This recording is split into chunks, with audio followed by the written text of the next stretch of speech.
welcome everybody. Thank you to everybody who's agreed to serve on this group.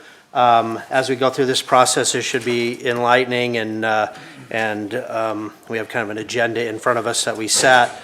But there'll be an open a public comment period at the end, and so we would encourage you to give your feedback at that time frame. And then also from the guys with the group, thanks again for taking time out of your schedules to help with this process. So I'd like to call everybody's attention to the Open Meetings Act in the corner of the council chambers. This is an open public meeting. And then I'll have Kylie call roll call. Cox. Here. Einsbar. Here. Caney. Lindsay. Here. McKenzie. Here. Shukai. Here. J. Seahigh. Here. S. Seahigh. Here. Steiner. Here. Waite. Here. Wyrick. here. Williams. Here. The next step, the introduction of the committee members. I think before we roll into that, we'll have Shane come up and talk a little bit about the formation of the committee, what was behind it, and how that came about.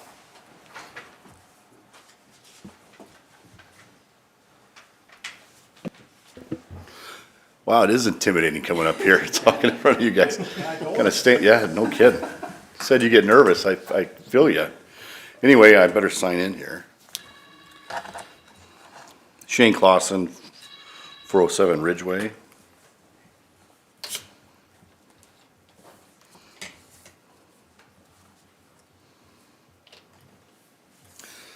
All right. Well, thanks again for coming out tonight and being part of this group, this council, I should say. I know it took a lot of, you're taking time out of your schedules to do this, and it's important for our community, so I thank you for that.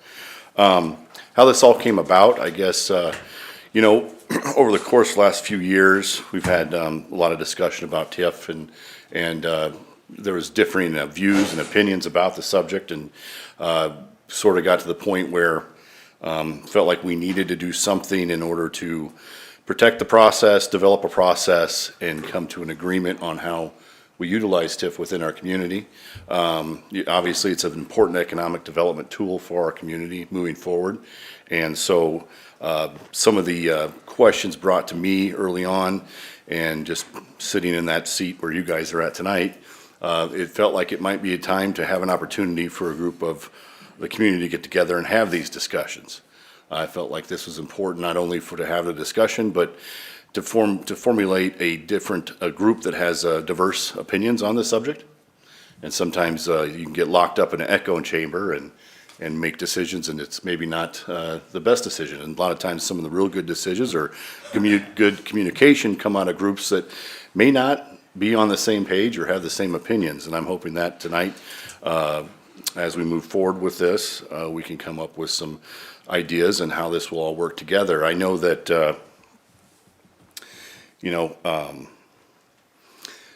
part of the process when dealing with especially TIFs is developing a process that a community can believe in. And sometimes you may not agree with the final part of how the outcome is, but if you believe in the process, you can sometimes be okay with the final situation or the final idea or the final decision on something. So I felt it was important for our community to have a process moving forward that, you know, you may not always agree with the outcome, but you do agree with the process. So I think that's important. I think that's kind of why we're here tonight. I also believe that this is an opportunity for us to formulate a model that can help Norfolk continue to grow in the future and prosper in the future. I'll be respectful of my time tonight. I don't see a red card or yellow card up here tonight, but I will respect that. I suppose if you have any questions for me, I'll be here. I'll be sitting in the audience, but if you have any for me now, you can fire away. Otherwise, I'll take my seat and let you guys get started. All right, thank you. Thanks, Shane. I will call your attention to the resolution that was included in your agenda packet, Resolution 2025-15. That was passed by the City Council on March 17th. That lays out the formation of the TIF Advisory Committee.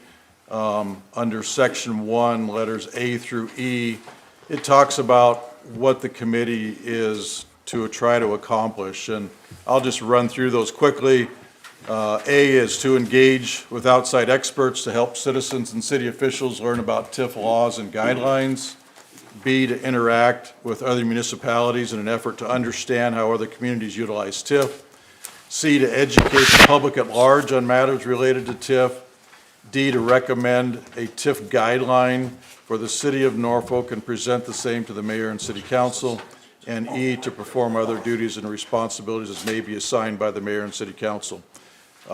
When this committee was formed, Shane and Councilman Webb approached Troy and I to select some members that half would be probably more liberal in the use of TIF and half would be more conservative in the use of TIF. So I think we've got a good balance to start this committee off and get input from the community as a whole.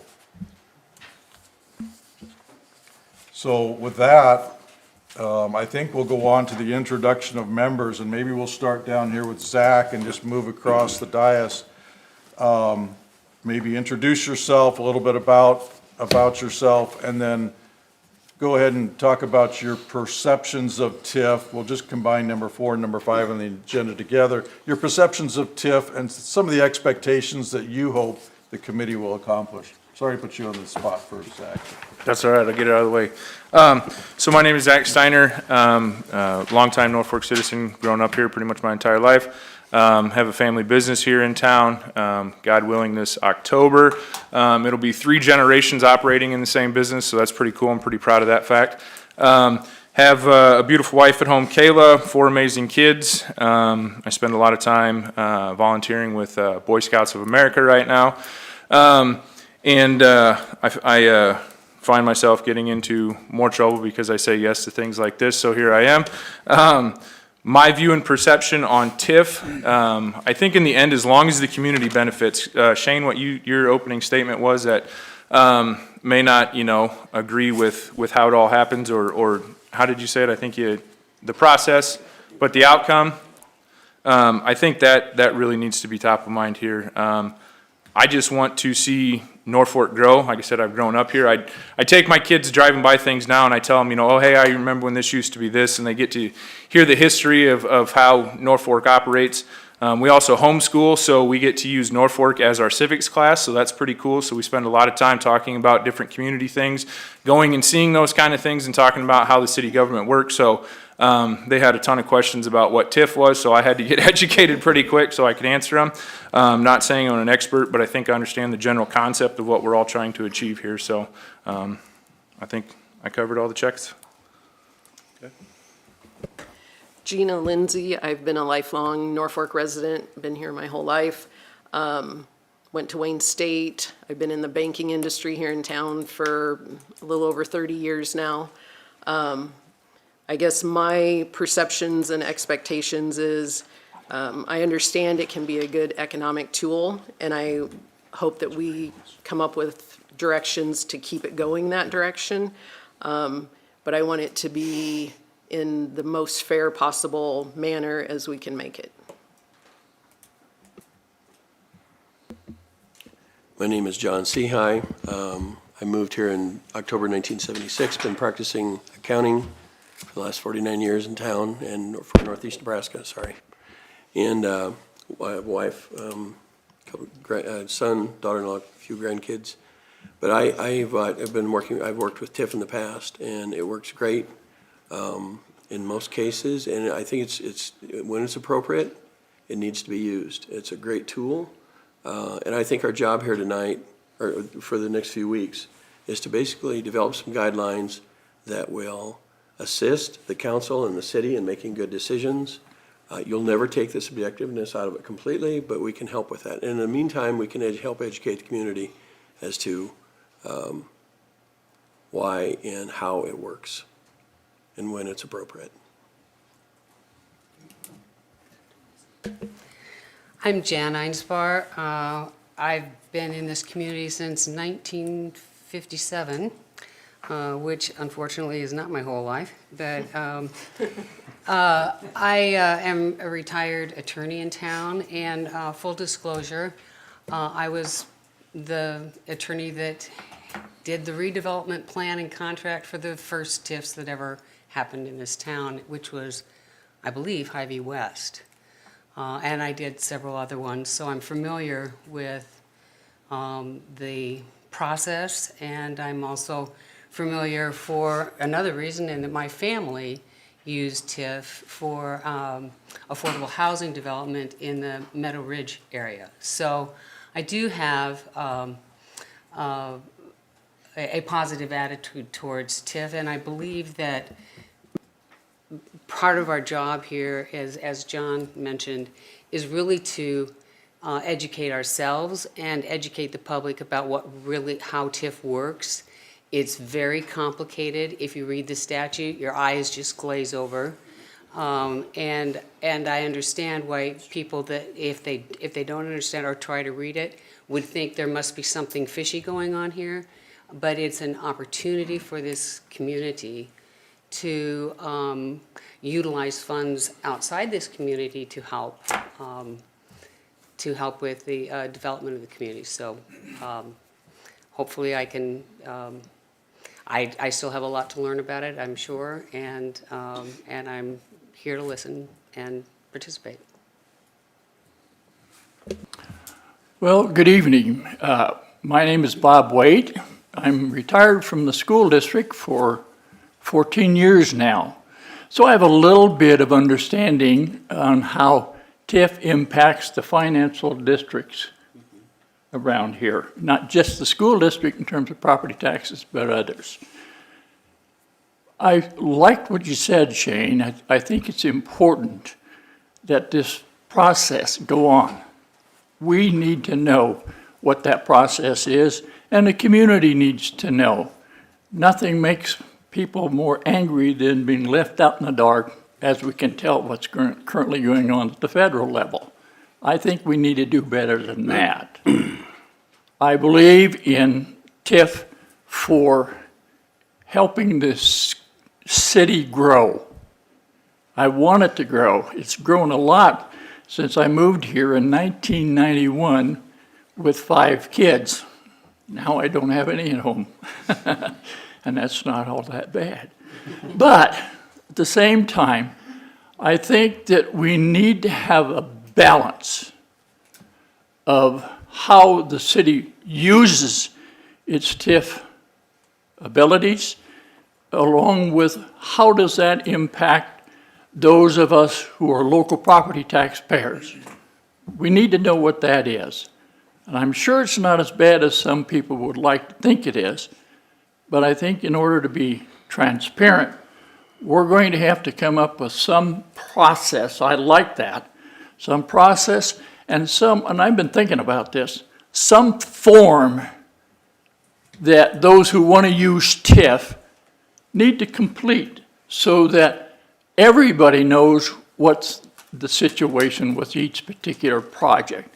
I don't know what that form is going to look like or should look like, or if I'm the only one that believes in that, but I think it would be helpful to everybody. So you could publish the thing in the paper or something so people know why one project got funded and another didn't. So I'm looking forward to this. I don't know how long it's going to take, but I expect more than a week or two. So I'm anxious to get going, and I think I'm like everybody else here around this podium here, and that is my knowledge of TIF is pretty small. So I'm going to count on a lot of people to raise my awareness so that I can do this community some good. Thank you. Jim McKenzie. I lived in Norfolk most of my life, retired now, formerly was with the city for 25 years as their IT manager. My perceptions of TIF is that it's been fairly heavily used in Norfolk, maybe sometimes without a full understanding of how it works and without a full understanding or recognition of the cost of the community through that lost tax revenue. That will never be recaptured. There is a cost to the community through the lower tax receipts that affects our ability to staff, do park maintenance, street maintenance, library, police, fire, and others. So there is a cost. I think we need to understand that. By giving away that tax base, it does put stress on maintaining those services and/or results in higher taxes for others. The expectations that I would like to see us accomplish is to get a better understanding amongst the public and others of how TIF actually works, to understand the costs of the community and the state for each TIF project, to learn how unchecked TIF has affected other states and what they've done about it, to compare and contrast Norfolk's use of TIF with other communities, to learn about other economic development incentives such as what Columbus is doing with their Vitality Village, to ensure the use of TIF is conducted according to law in a fully open and transparent manner, to have a complete understanding of the housing needs in the community, including the quantity of apartments and single-family homes that are needed, as well as the price ranges these units need to be in to be affordable, and to obtain a better understanding of affordability based on payment amounts, whether that be rent or house payments. To create some guidelines on the use of TIF that ensures there is a significant public benefit equivalent to the use of public dollars. TIF should not be used to enrich a private person or a private company. It should only be used for true public benefit. And the guidelines should also ensure that the proposed TIF project proceeds on a timely basis, according to community wishes and plan documents. Guidelines should include penalties for non-performance or underperformance on the redevelopment plan. Those are some of the expectations I would like to see us accomplish. Thank you.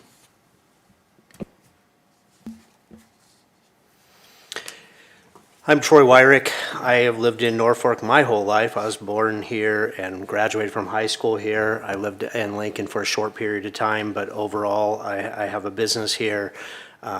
Kids that have grandkids now, so that's kind of cool. I appreciate the forethought that has gone into this. It's not an easy process. Shane having wanted to kind of help solve a problem that exists. Some of the processes, we need to understand the processes for TIF and for that are already in place. Because I know there's processes and the public doesn't always understand what those are. There's misconceptions that happen all the time about projects and or lack of process. TIF can be used for housing, it can be used for commercial, it can be used for industry, it can be used a lot of different ways. And it's a really, really powerful tool. So what I hope comes out of this is I hope we protect the ability to use TIF when warranted to keep the continuation of Norfolk in a growth cycle and a better understanding both from our group, but also with the public of how it works and that. Jim had brought up, there's lost revenue, and that is what he thinks on that, and that may be, but there's also gain by using TIF too, projects that wouldn't happen necessarily without it. So we need to take a look at public need and what problems we're solving. Some things we need to invest in our community as well. We need to do that responsibly, and we need citizens to have to be heard. But likewise, there is an ROI factor on every single project that we do, on every TIF project, and we really need to think about that. What do we gain, and what do we lose if we don't do it? So again, I just lack of or a better understanding of TIF in general. And the process that exists, and then just maybe make some recommendations. Our job is not to decide on projects or necessarily things like that.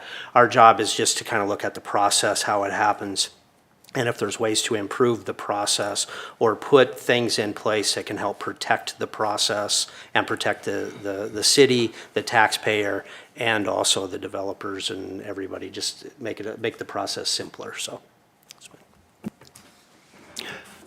Okay, my name is Steve Seahigh, and I see a lot of you here during the city council meetings. There's some things I was going to touch on, but I find it's really not our job to touch on certain things. For example, for Norfolk, I'm married, 3 kids, and I'm a retired mailman 11 years ago. But for Norfolk, the city of Norfolk, the size, the city is allowed 35% of the land to be TIF'd. And I'm not against it, but I want it to be used in the right way. And I do understand that as a committee, we're here to help set guidelines. And I'm all for that.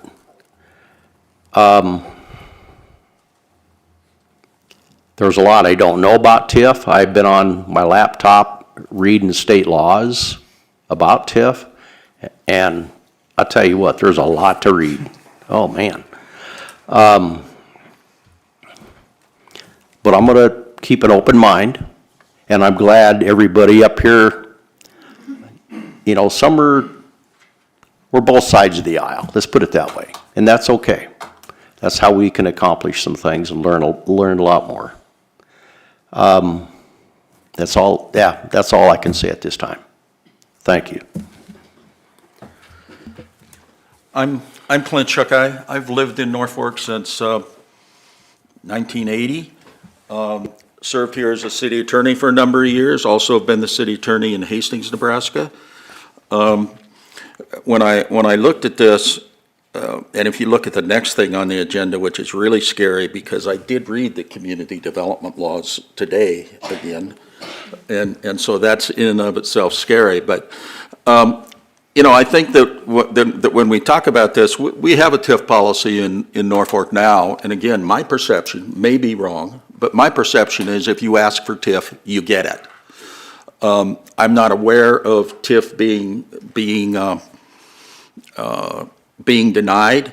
I know that I didn't see anything in that in the TIF reports that are made. I know if you look at, for instance, Omaha's TIF report, over the last 10 years, they've approved about 82% of the TIF requests that they've got. The rest of them didn't go forward. I've got this perception that when a TIF project is approved here in Norfolk, it pays about 20% of the project. That may or may not be correct. Again, I couldn't tell that from the TIF report that's made annually as required. Again, I look at the Omaha one. They talk about on average over 230 TIF projects in the last 10 years have paid 12% of the project. So I think those are kind of interesting thing. When I read through the statutes, I'm not sure that when I watch meetings and I watch the CDA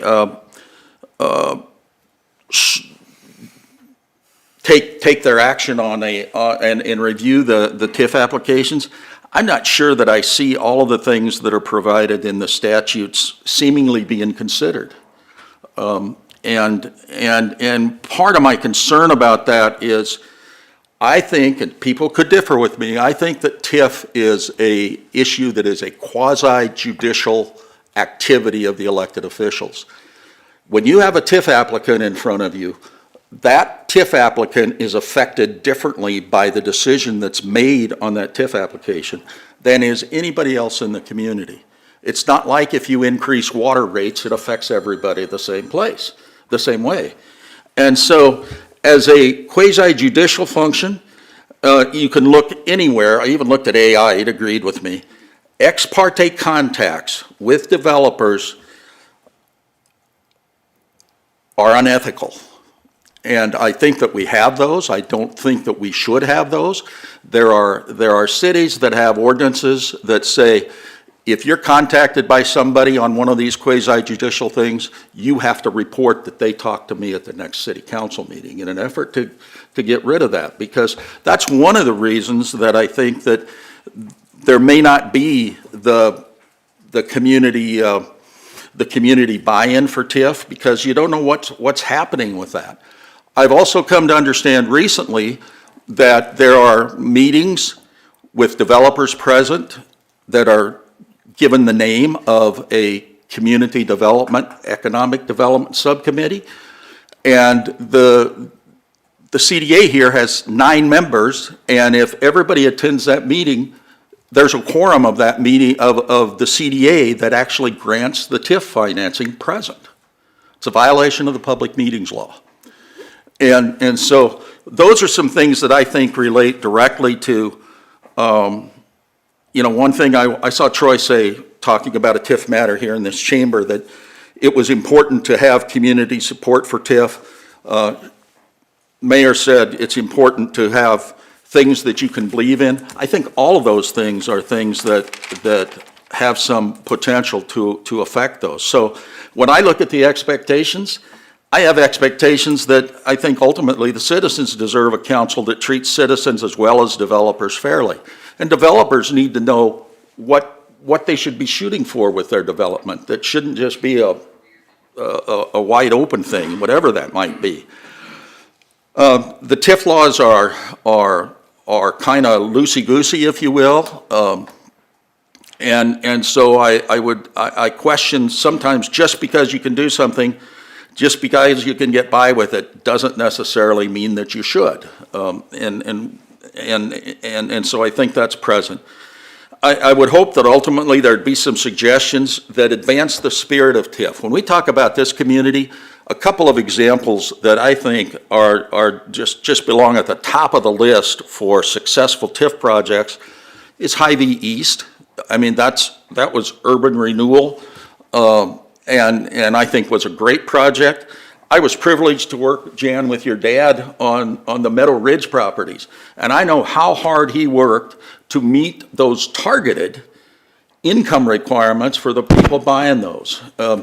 He worked hard on that, we worked hard on that, and I remember he had people, some of them had to be income qualified, some of them didn't. He'd have 2 or 3 people that wanted to buy something from him. He wouldn't sell it to them because he needed to get an income qualified one so that he could keep his ratios in place. And I just thought those were great projects, and those are the kinds of projects that I think the community can really support. I hope that we can do something that encourages lawful conduct so we don't have meetings that violate the public meetings law, and encourage ethical conduct. I think that would enhance the trust that the public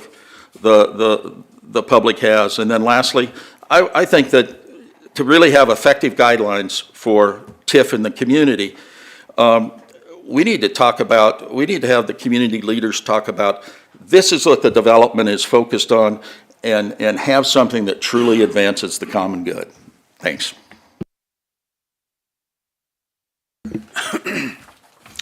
I'm Scott Williams, and I've got a business here in Norfolk, been here for 51 years, I guess. I've got 4 kids, 9 grandkids. I know most of you folks on the committee, and thank you all for stepping in like we are as responsible citizens. The perceptions of TIF that I hear in the community as I talk to people, or they bring things up to me, is that the taxing entities are losing revenue. There's no taxes paid by the property owners. The rich get richer. I think 2 of those 3 are probably false. My understanding is the taxing entities continue to get their base tax that they had on the properties before they were TIF'd, and ultimately they're going to get that increment when the bonds are paid off. It's my understanding too that property owners pay their taxes and at the current levy and the current valuation on the property, and then the county distributes the taxes accordingly, according to who's going to get them. And the rich might get richer. Being a real estate developer is not for the faint of heart, folks. I'm not, and because I don't have a big enough heart to do it. So I don't think any developer in this room or in this community or the state is going to go into a project that isn't going to have a financial gain. So I'm all for businesses getting financial gain. But for the hopes and goals of the committee, I agree with everybody on this, the community needs to be educated. I think it's gonna be a challenge for us to get people to come and listen to some folks that we would maybe want to have come and educate them on the program. Just some folks that maybe are good people to come talk. I don't know any of these folks. Mike Bacon, I understand he wrote most of the TIF laws. Treasurer Foley has some concerns about overuse of TIF, especially in the Omaha area. The Platt Institute and Open Sky Institute both have papers on TIF that I think are, I haven't read them all, but they seem to be well put together. And I think a builder or two from another community or a developer needs to come and tell us how their experiences have worked elsewhere. Another goal would be not to derail the projects that are already in force. I really believe Norfolk needs R1 and R2 housing. Businesses need homes for their employees to live in. Future businesses need homes, need to know there's an inventory of houses for economic, if we're trying to develop, recruit a business to come here, they need to know there's an inventory of houses available. I've told many people that I think economic development starts with having housing available, and this is purely an economic development tool. And my last goal is to preserve the use of TIF for Norfolk. It would be a bad thing if we came out of these meetings and didn't have a guideline or something to recommend to the city council to keep this moving forward. I like a lot of us, I don't know a lot about TIF. There's people on this committee that know way more about it than I do, but the commercial use of TIF seems to be pretty cut and dry. A business wants to build or develop a property, they build it, they develop it, they hire more employees, their employees buy more stuff, there's sales tax that comes with that. There's property taxes, but the business also then invests in inventory and furniture and fixtures and things that you pay property tax on. The residential TIF, I think, just brings more emotion into the equation. And we've seen that, I've seen that at council meetings as I've attended them. The emotion is farmland blighted and substandard? What's the price of a house gonna be? We all know land acquisition costs are high, dirt work's expensive, but it does come down to the but-for equation in the process that but for TIF will a project move forward. And I just would be really, really fearful that if we didn't have the TIF to use as a community, that any large-scale residential development would just be virtually impossible to build workforce housing and then what I call it the next level up housing. So that's kind of where I'm at.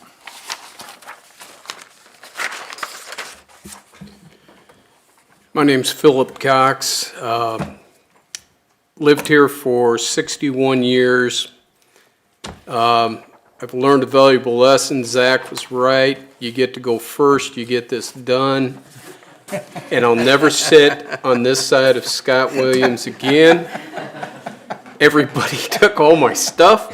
I was third generation in housing, family, land development, 3 different states.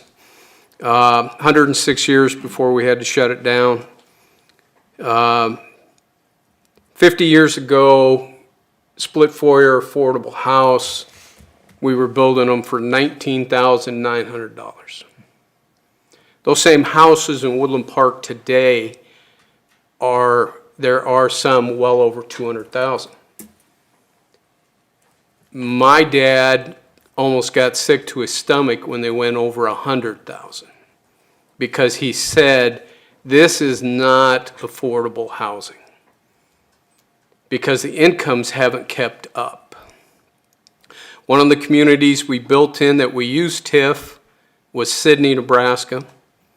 We were able to cut land cost And the process dramatically, I mean, we built other houses out there.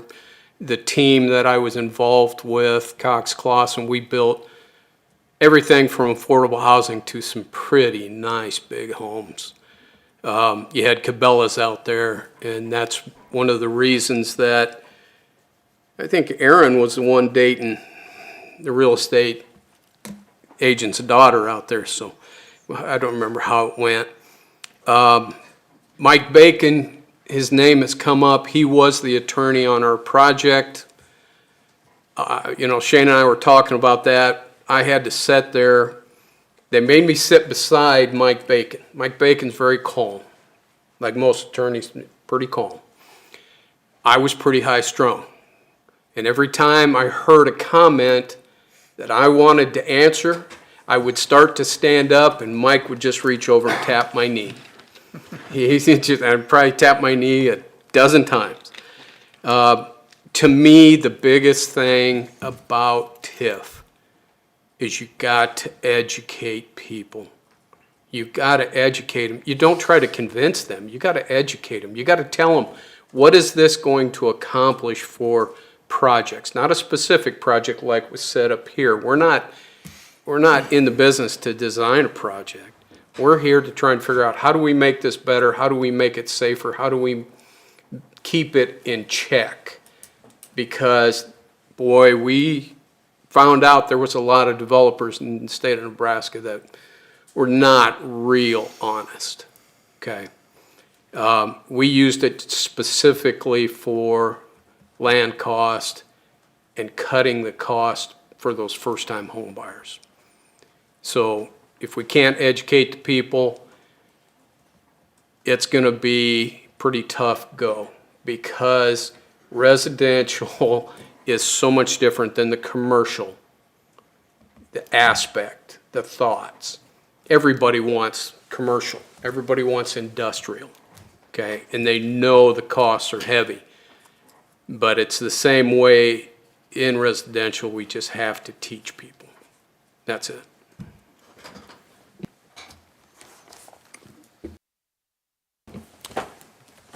Thank you. Appreciate everybody's input. The next step, everybody's eyes are going to start to glaze over here quickly. I did ask Clint to just run through the community development law, the statutes, Nebraska state statutes, because that's where everything stems from. Everything that we do related to TIF has to follow state law. So I thought it was good that we review those. We won't go into them in excruciating detail because we'd be here until tomorrow. But just to kind of go through and highlight some of the statutes, and then you can read the rest of them at your leisure. So with that, I'll turn it over to Clint. I did read these this afternoon, or most of them, and what I'll try to do is try to point out some things that I think have relevancy for what we're about here. I might make some comments in the way of questions. Sometimes I think that examples are better to show what one's thinking is, and hopefully through the process of that, some of the things that I misunderstand, someone can educate me on. So you all have the copies of the statutes, so I will just go through that and talk on. We're not going to talk about all of them in great detail. The pictures are the highlights of these, I think, that are in the statutes. Well, there aren't any. So if you look at the beginning of the act that goes from 18-2101 to 18-2157, draw your attention to 2101.02. First question is about extreme blight. First question I have is why they put it there in the statutes, but that's what they did, so we'll address it that way.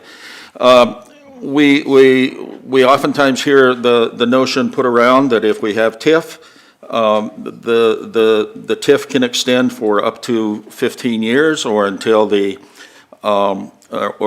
bonds are paid off. And extremely blighted, that designation means that period can be extended from 15 to 20 years. So that's where that's in the statute. you know, the criteria, when you see those things, the criteria for that blight is kind of, it's kind of loosey-goosey. You know, when we had the issue at first in Norfolk, one of the things which absolutely I found astounding, I know what the statute says. The statute says you have to have certain levels of income and values and all of that stuff in an area. Well, I'm not sure when you read that, does that mean that the area in which you find those, it's okay for it to be 2 miles away from where your project is? Because that's what the law would allow. And that's one of those things where I talk about just because you can, should you? Is that really what that is intending? I think those are the questions that the elected officials deal with. In 1821-02, this talks about the legislative history. That first paragraph there, I'm not going to read it to you, but that goes back to the infancy of TIF. It really talks about urban renewal. That's what it was about. It was about urban renewal. It wasn't until later that we had the questions about cornfields and all of that stuff coming along. And in large part, we've abandoned, in large part, we've gone beyond or abandoned or moved other directions than urban renewal. And you know, we get to the point where somebody will tell you when they're doing the blight study, oh, whatever you do, don't tear down that old farmstead on the corner of that piece of property, because if you do, you lose one of the things you can check off for it being blighted. I think it was really interesting in 2020 when the constitutional amendment went forward that allowed for the extremely blighted TIF. Senator Justin Wayne said this: historically, the basic goal of TIF has been to revitalize those portions of our community that have been left behind. What we've seen in Omaha is that because developers are able now to access TIF in many newer neighborhoods, there's less incentive for them to explore that same type of development in struggling communities like North and South Omaha. And that was the premise that that he was talking about, saying, well, we got to make this better for where TIF originally started with the urban renewal. So I think that the next one I want to talk about is 1821-02.01. I'm going to interrupt you for just a quick second, Clint. And I just want to open up for the committee members. If you do have a question on a statute as Clint's going through, feel free to ask that question so that we can make this interactive. And secondly, I just wanted to comment on the extreme blight statute 1821-01.02 that there is no limit, as I understand it, Clint, and correct me if I'm wrong, to how much of the community can be extremely blighted. It does not count towards the 35%. Right. Okay, thank you. And it's for workforce housing, The extreme blight is only for workforce housing? that according to the statute. Okay. So, going on to 1821-02, we need to understand, if you go way, way back, TIF wasn't nearly, when this started, TIF wasn't utilized nearly as much as it is across the state today. There's a couple of different ways you can have TIF decisions made in a community. Norfolk has selected, and it remains a place where the elected officials, the city councilman, along with the mayor, constitute the CDA and make the decisions about TIF.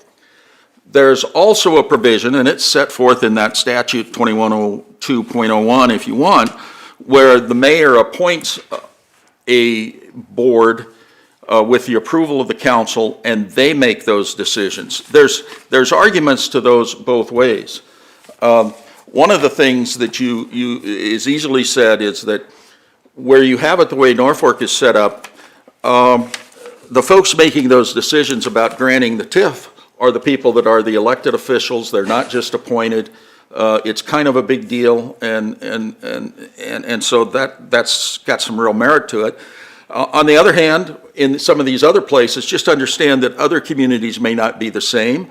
And in these other communities, I've seen it at play where you'll sometimes get the the CDA board making a decision and the elected officials on the city council not liking it.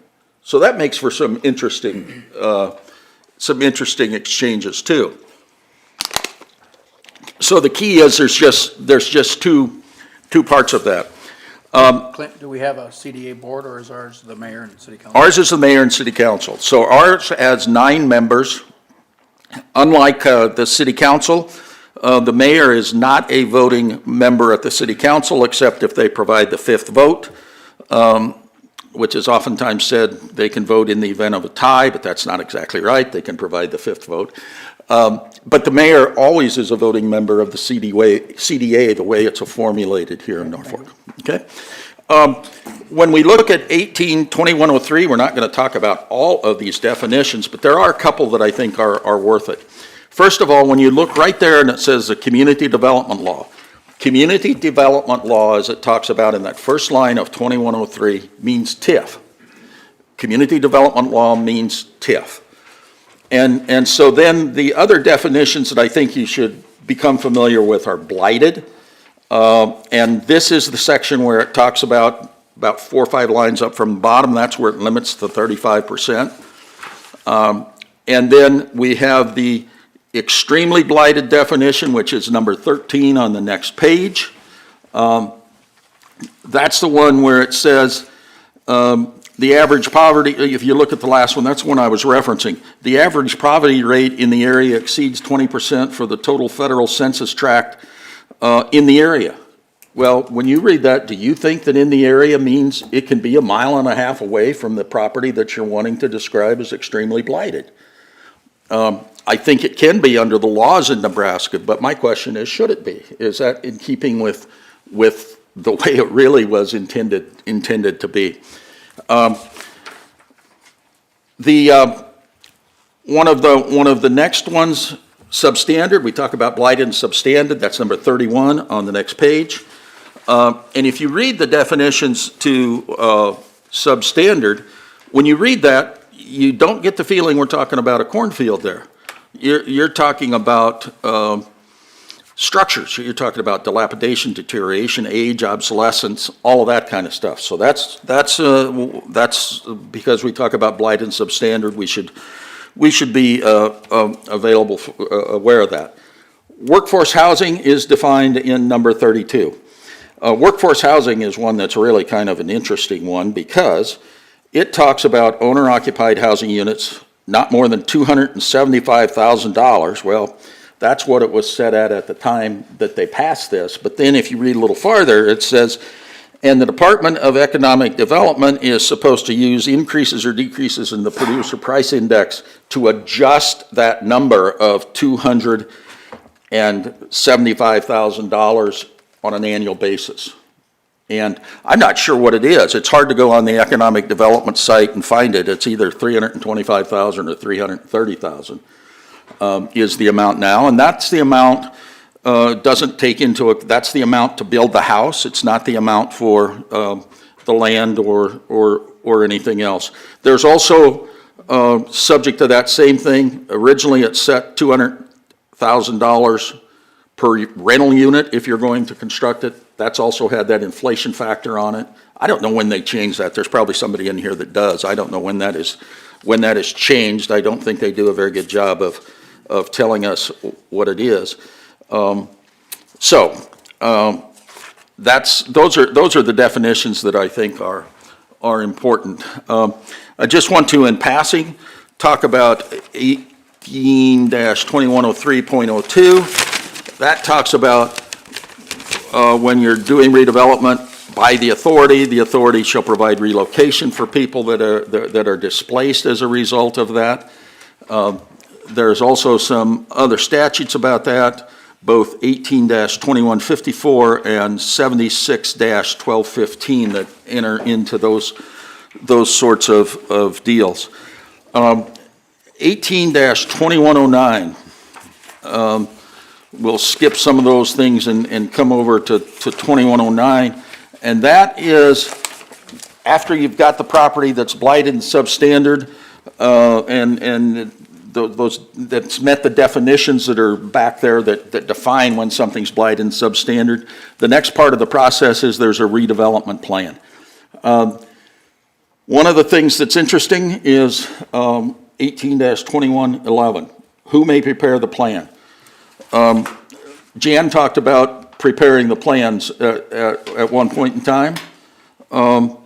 This statute says the authority may itself prepare or cause to be prepared the development plan. What happens in Norfolk is the city hires a law firm out of Omaha, they write the plan, and the bill is given to the developer. If you want to save the developer some money, one of the options would be available. You have a full-time city attorney, they can write the plan. We did that in Hastings. We wrote all of the redevelopment plans and all of the redevelopment contracts, and then the developer didn't have to pay for them. Did we do that here when you were city attorney? No, we did not.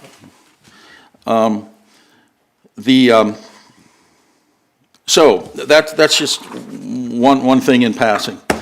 One of the things in 2113, that's kind of an interesting one because that's talking about the cost-benefit analysis and all of that sort of stuff, and that goes into approving the plan.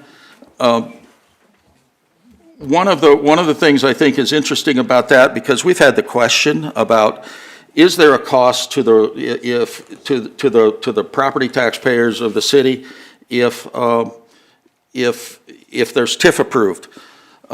At least the writers of this statute suggest that there might be. If you look at number 2A, it talks about one of the things that should be considered and analyzed is the tax shifts resulting from the division of taxes that's provided in 1821-47.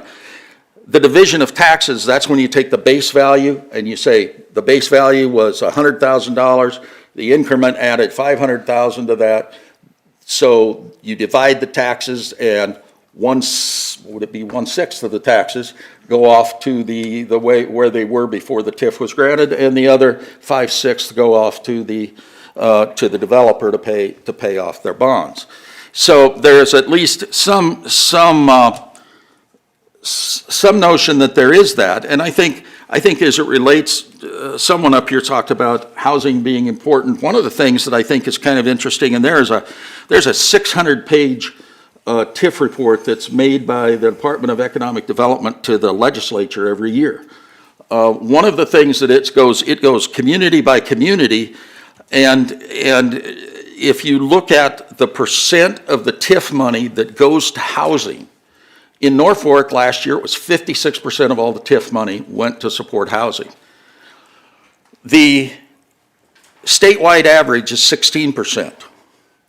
The average for those comparable communities to Norfolk that are first-class cities, not more than 50,000, not less than 12,000, that are not in the metro area, those were about 30%. So Norfolk's doing about twice as much of that as those other communities are. So I think it's an important question to be looked at about what is the effect of that? Also, as it relates to that housing, when we talk about that housing, we use all of these languages. We have workforce housing, which we've seen in that definition is defined by what it costs to build it. We also talk about affordable housing. Affordable housing is a national definition that says affordable housing means that the people that are occupying it don't pay more than 30% of their income to pay for their housing and their utilities. So their housing costs and utilities. So, and then we might also talk about income qualified housing, where we have houses that must be rented, must be sold to income qualified people utilizing tax credits and all kinds of other good stuff. But I think that when we look at that, it's important to not just talk about housing, because all housing isn't created equally. And that's part of the thing when I talk about targeted housing. What kind of housing are we encouraging with support via TIF to be built in the community?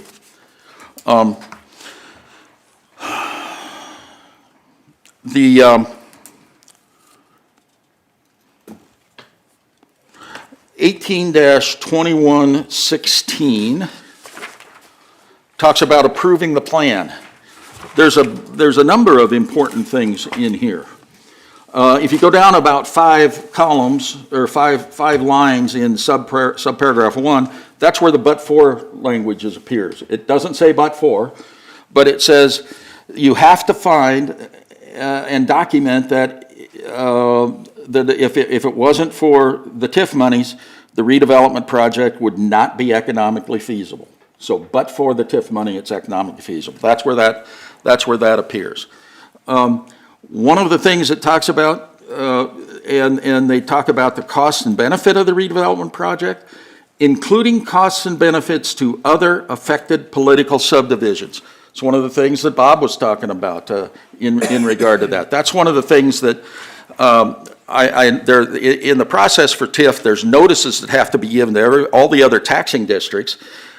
I don't think anybody ever shows up to talk about it. Maybe I'm wrong in regard to that.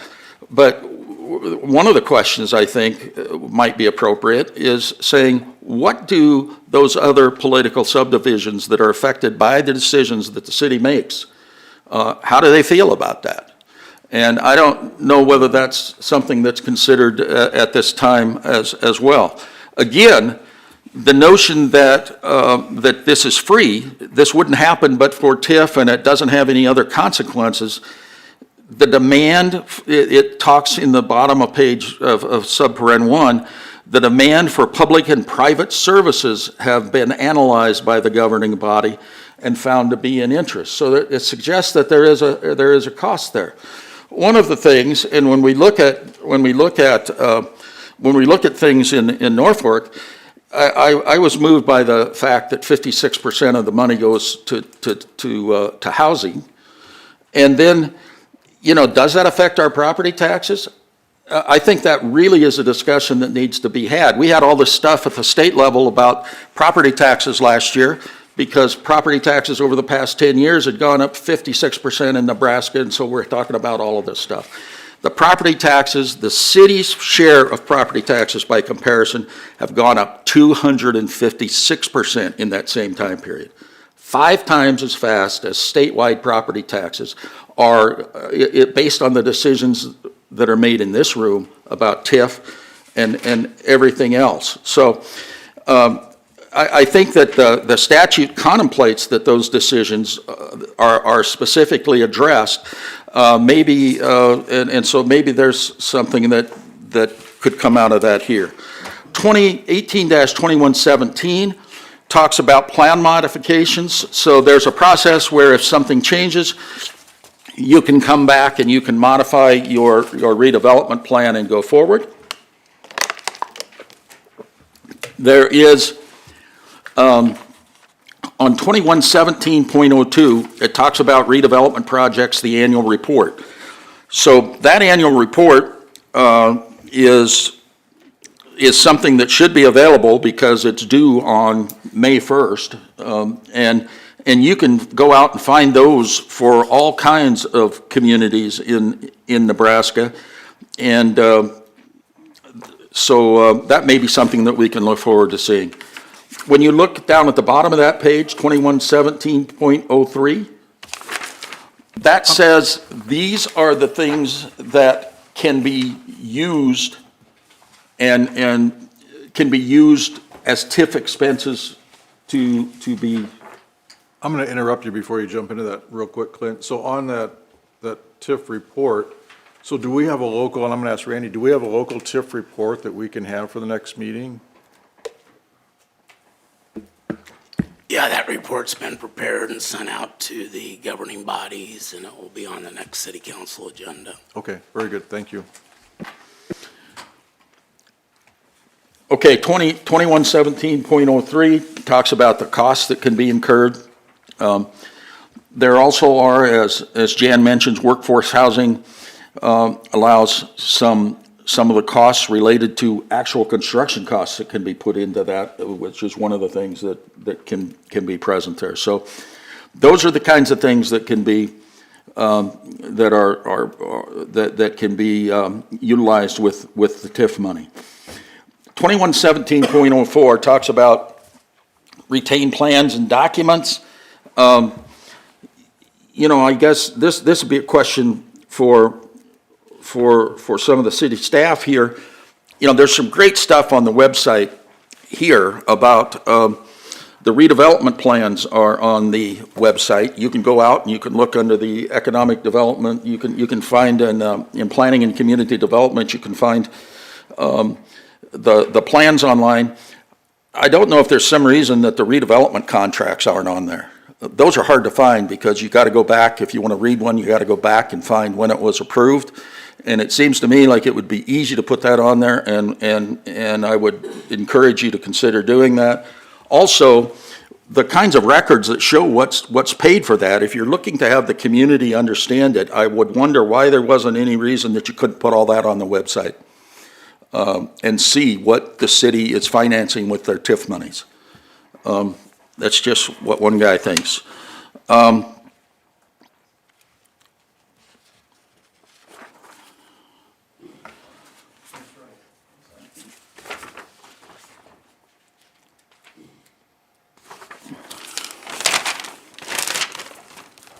18-2124 deals with bonds. We're not going to talk much about bonds because they're really exciting. That's probably one of the most exciting part about TIF.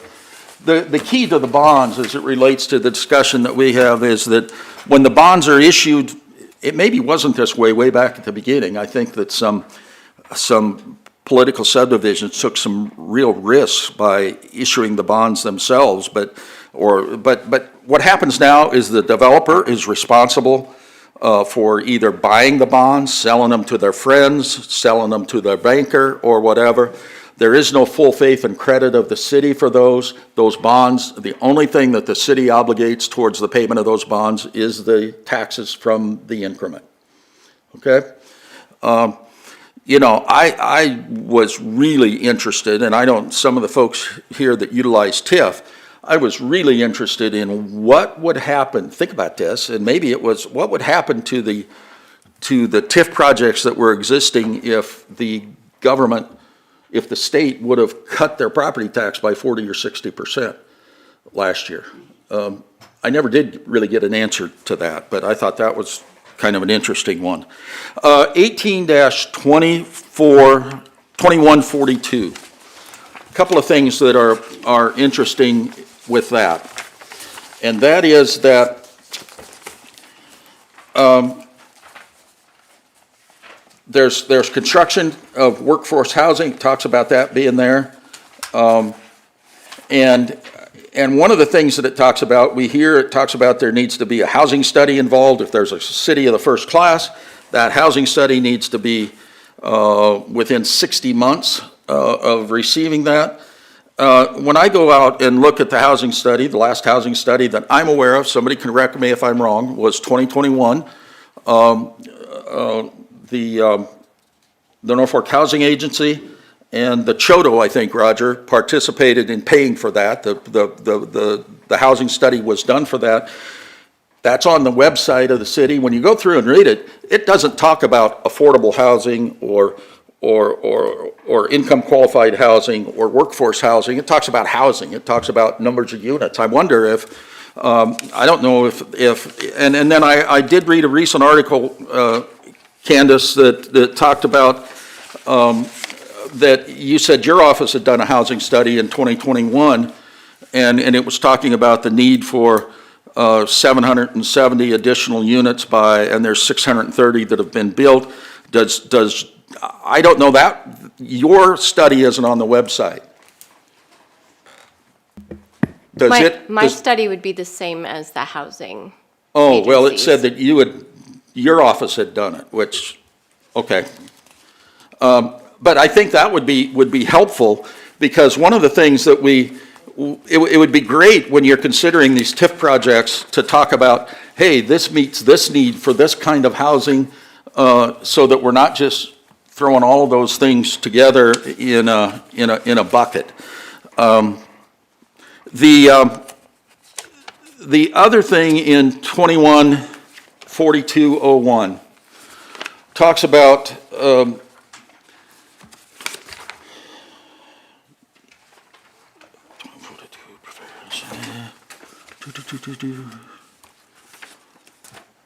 Oh, maybe not.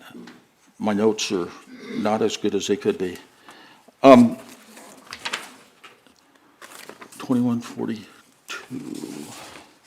Okay, we'll go on.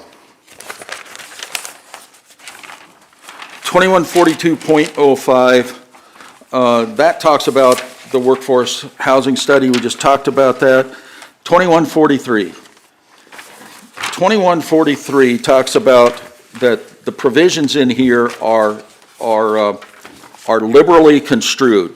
3 lines from the bottom, okay? And so, I maybe don't have it right in here, but one of the things that happens is that if somebody doesn't like a decision that is made in regard to TIF, about the only thing they can do about it is file a lawsuit in the district court within 30 days. And that doesn't happen very often. So TIF is usually not subject to much judicial review. If you really screw up, you might get the auditor to look at it that says you shouldn't have done that, but nothing else much happens with it. That's why it's important for the elected officials to have the support of the community, to follow the laws closely, to consider all of the stuff, because it's really difficult to get a do-over. There was a project back in the early 1990s in Hastings, as of all places, where they granted about $100,000 for a TIF project to build a KOA campground on the edge of town. And the statute said that it's liberally construed, and unless you just really screw up and do something unreasonable or clearly wrong, is what the case says, it's going to be okay. Well, they did something that was clearly wrong, and the court said, pay back the $100,000 that had been issued in the bond, and that was at a time when the Community Development Agency in Hastings did it wrong. They actually had their own money that was out there for the bond. They were being the banker, which they don't do that anymore. So those are kind of interesting. 2147 talks about the division of taxes. And if you read that, 2147 talks about that when somebody has gotten their TIF project approved, they've made their improvements, and they now want to start collecting the money from the increased increment as a result of the valuation, they file with the city, and in turn with the county, a notice to divide taxes is done. So that tells the county treasurer that the taxes now go 2 different ways. And if you go and look on Nebraska Taxes Online for a property that has TIF, you'll see that for the year 2023, there will be 2 tax statements. One tax statement goes to the regular people that got it for the base amount, and the other tax statement goes to the developer, which is the increment amount, which is the TIF. So that's one way you can always tell if something has a TIF component to it. That's the way it's reported on there. Those, I think that, and that starts the clock for the 15 years or the 20 years when that is done. 18-2148. That talks about reports that the project valuation that the assessor makes, and they transmit it to the county treasurer upon request of the authority. They can go to the redevelopment project, goes to the authority that's granted it. They talk about the current assessed, and then in 2149, they talk about where the current assessed valuation on the 4th line down, current assessed valuation on the taxable real property exceeds the redevelopment project valuation. That's the portion that's the TIF that goes to pay the developer. Now, I don't know I want to do, this is kind of boring and the eyes are back, but let's do a, how many of you here own a piece of residential real estate in Norfolk, Nebraska? Okay. How many of you have had a tax increase, property valuation increase in that since 2020? Okay. Well, one of the things that I think when we have those reports, I don't know if this is happening, but we have existing residential TIF projects that have not had their tax valuation increased since 2019. And it seems to me that one of the things that we as a city ought to be doing is we ought to be monitoring that. If that valuation was going up like everybody else's, and I don't know why it isn't, I have a little bit of a hint, but I don't think it's good reason. But that valuation should be going up, the developer should get paid sooner, and the property should be back on the tax rolls sooner. And I think that's really troubling. We need to be better, I would argue that we need to be better shepherds of the city's money and the taxpayers' resources. I think that's troubling. Similarly, so that's one, and you know, one of the things that's present, did you know that if I can file a tax protest on your valuation? Would you please? I could. We always think that we need to be the owner to file a property tax valuation, a protest, but we don't. I think it would be possible for the city to file a protest valuation that says, you need to address this and get those values up there, because I can't think of a single reason, valid reason in the world why we've got TIF properties out there where the real estate values are not going up. Similarly, when we look at... I'm sorry to interrupt you. If you'd be able to provide city staff with clarification on that, following up on the meeting, so we could take a look at what you're Absolutely. insinuating, that'd be great. No, it's fact. I'm not insinuating, it's fact. The second one like that I want to talk about is related to the tax increment financing that was granted to Sunset Plaza. When you look at that one, that was a place where there was property that was valued. They bought it for it's valued at $4.5 million. They bought it for $9 or $10 million. The assessor changed the value to $9 or $10 million. They then said, we're making $8.5 million in improvements to this property. And then they came and got approved the city that said the base value is $4,500. If I could interrupt, can we just review the statutes according to what is here? I and agree. I don't think we're relitigating past projects here, Clint. Well, except, I understand that. There's no excepts. We don't need to rehash what you're I'm rehash. not questioning that. I'm just saying that shouldn't we be making sure that the valuation was never increased on that one either? Shouldn't, if we create these projects, shouldn't we monitor those projects and say, you made $18 million of improvements and it didn't affect a valuation increase? Who's we? Us 11? The city staff. Statutes is the topic. Statutes. Review of statutes. There's a provision in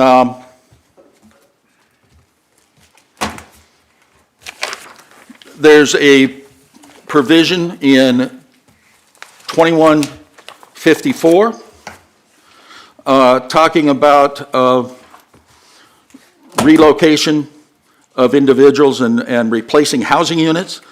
You know, one of the things, I know we're not supposed to talk about this, but you look at that and you say, how is it that, did we replace the housing units that came from the Kensington?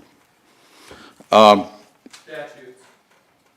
Well, it is the statute, but. Describe the statute and educate people on the statute. We're not litigating. We're not allowing public. Shouldn't bring up a project name specifically without that developer here. That, we're going to try and have a decorum here, so if you want to speak, it'll be at the public opportunity. 2155 talks about micro-TIF. I know there's provisions for micro-TIF in Norfolk. I don't know if there's ever been a project or not, but that's a project that's there. And 2156, we talked about the 35% valuation. 2156 says that you can remove the designation for blighted and substandard the same way you put it on it. You can take it back. There can be a number of reasons for doing that. It may be because you got a community that's pushing up against the 35%. There may have been a TIF project, the property's been redeveloped, it no longer is something that's there, so what they've granted can be taken away, and that's a 30,000-foot view of TIF statutes. Thank you. The next item, yeah, go ahead. Clint, I appreciate what you did there. That was certainly an eye-opener for me. And as far as I'm concerned, I need to know those things so that can help me in my deliberations as we move forward. So at some point in time, if we need to set just a meeting just for the discussion of those items that there seems to be some question about here, I would appreciate it that we do that and move on so we all know. Yeah, and maybe I'm wrong about those things, but those are the things that I discern just from looking at the public record. Well, it just makes me wonder, if you start a project and don't finish it, do you get to start all over again with TIF financing again? And that the first $100,000 of a $200,000 project doesn't count? You know, I don't know. And what happens when you have somebody like the mall or the plant go down? They may have paid it all off, but they left the building that's completely unusable by filling it full of concrete. So of what value was that to the city? Just things I wonder about. We haven't issued TIF bonds for the Sunset Plaza or the Kensington. For the which one? I said we have not issued TIF bonds for the Sunset Plaza or the Kensington. The project was approved, but they haven't actually asked for the TIF bond yet. That's correct. Okay, thank you. But anyway, I would like to have some more information regarding that. I think that's a valid point. We need to learn from some of the projects we've had in the past. Some of them very successful, some of them maybe not so successful. And I think it's good for us to talk about those and analyze those and learn from those and try and make improvements where they need to be made. I don't think anybody's trying to lay blame on anybody here. It's just some mistakes were made. Maybe, maybe not. Let's do what we can. We're here to improve the process, and that's part of improving the process is figuring out where we made our mistakes. We learn from history, and we go forward. There is perception sometimes that there's no risk on these projects or there's no processes, but there is risk for the developer and for the, once that time clock starts ticking on the 15 years. So we need to understand that as well as we do that. And I think as this process goes, we'll hear from that from a developer standpoint as well, as there's risk for all parties really if something's not used properly. So.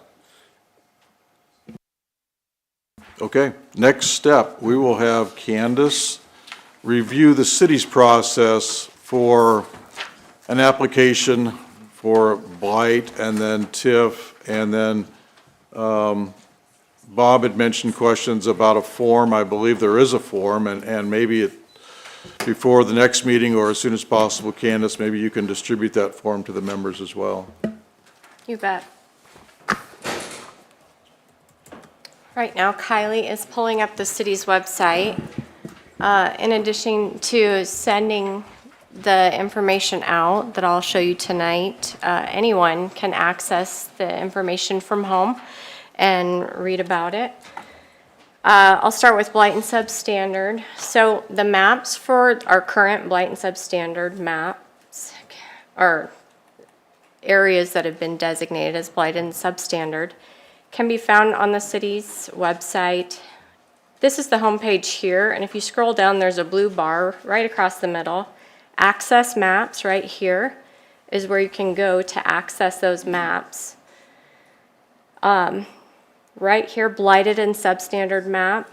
That's going to show you all of the areas within the city of Norfolk that are currently blighted and substandard. So the declaration has already been in there, and the resolution number by which they have been declared is included. So you can click on those, you can find out when those were designated, what year, and that is also helpful for developers to take a look at where this tool could potentially be used.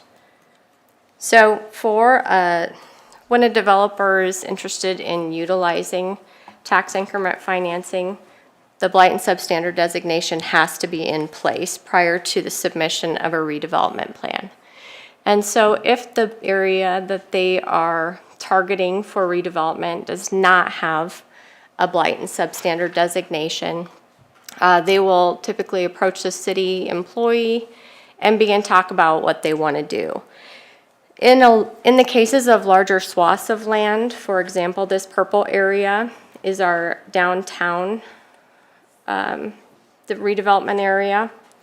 This area, this blight and substandard study was actually commissioned by city staff because we were working on a grant that needed this designation in place. And so we actually commissioned the study and paid for the study to move that forward.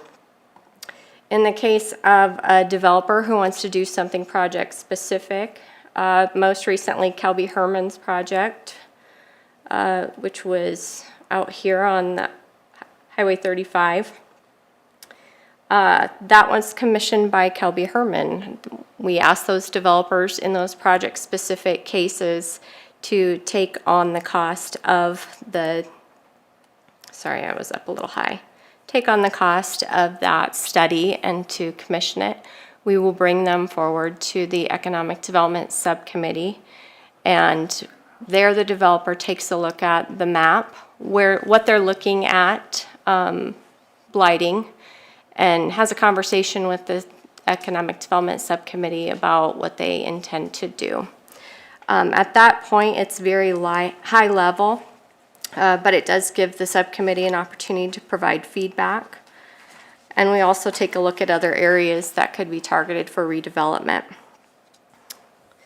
From there, the blight study is presented to the City Council and then the Planning Commission at a public hearing. And then it goes back to the City Council for another public hearing. So the blight and substandard process actually goes through 3 public meetings, 2 of which are public hearings.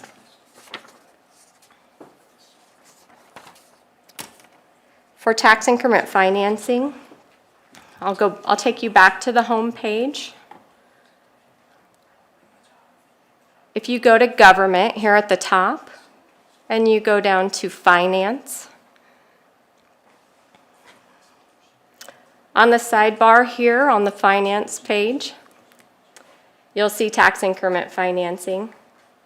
Tax increment financing applications for both micro TIF, or sometimes called expedited TIF, can be found here. There's a 1-page application form for expedited TIF. So that was actually introduced to the city via resolution in 2022. We updated that resolution most recently in February of 2025 with some state statute adjustments that happened. Micro TIF requires a $50 application fee, and it's a 1-meeting passage, correct?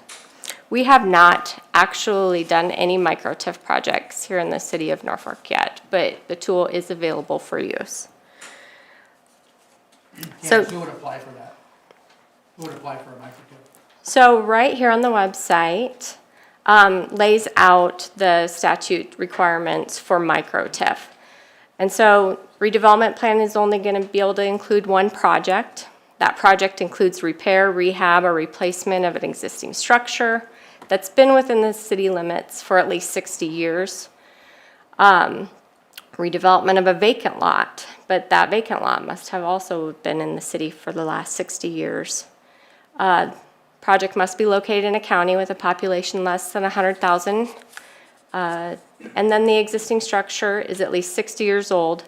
And then there's different assessed values for the property when that project is complete. So if you see here, a single-family residential structure cannot exceed $350,000 once those improvements have been made. That goes for $1.5 million for a project involving a multifamily residential or commercial structure. And then it caps out at $10 million for the revitalization of a structure included in the National Register of Historic Places. So those are the limitations for expedited TIF or micro TIF. If a project doesn't meet that criteria or fall within those guidelines outlined by state statute, then they need to go through the, we call it the regular process for tax increment financing.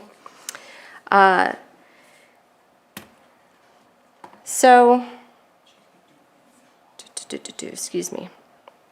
We actually have an application for tax increment financing if it doesn't meet that criteria for micro TIF. And that's right there on that finance page. This is the form that we request developers fill out when they would like to present the city council with a project. So we're looking for their information, what engineering or architectural firm they're working with, who their TIF attorney will be. We want a description of your proposed project, what your legal description is. We move through and lay out some of the TIF eligible expenditures that TIF can actually be used for. And we ask them to give an explanation along with the estimated cost estimate for what those various uses might be.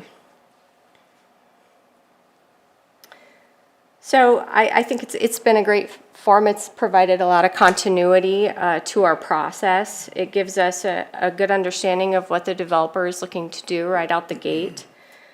And in addition to these forms, we also require several attachments. We're looking for projected return on investment calculations, both with and without TIF, a proposed site plan, a detailed project cost estimate, and then we're looking for the first page of the articles of incorporation, our operating, or a legal document to indicate what the legal name of the redeveloper is. Here we talk a little bit about fees.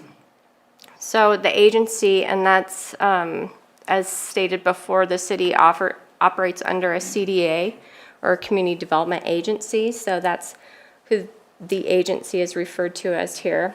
We do not charge a fee for TIF, but the redeveloper is required to pay for our TIF counsel. The TIF counsel normally prepares the redevelopment plan, redevelopment contract, and bond documents, and a lot of that is pulled directly from this TIF application that's presented. The TIF application, once received and staff has an opportunity to take a look at it, we bring that forward to the Economic Development Subcommittee. The subcommittee, and actually there's a schedule that was included in your packets.